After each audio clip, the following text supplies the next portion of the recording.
Ako, Lord, gusto ko lang idagdagan yung sinabi ni Ian dun sa paano ididebunk yung mitolohiya.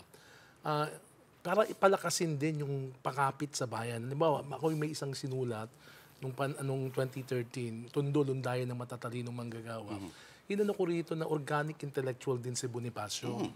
At katulad ng maraming taga-Tondo na nagtatrabaho, hindi man yan nakatapos ng ano ay sila may dikas na talino. Yeah. At ang gusto natin basagin dito yung ano ng ayuda na kung kung buhay si Bonifacio, magagalit lang yan sa simpleng asa ka ng asa. Kaya napakahalaga kay Bonifacio yung work yung dangal ng trabaho. At kung kaya titignan natin yung sugal, ayaw niya, ini-expel, di ba, yung sa membership ng Katipunan. Kaya dito makikita natin na si Bonifacio pwedeng gamitin simbolo ng mga economically challenged individual, pero nandun yung pagsisikap at yung dangal sa trabaho.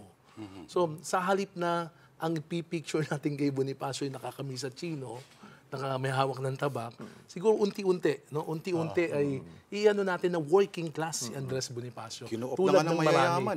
Bonifacio Global City.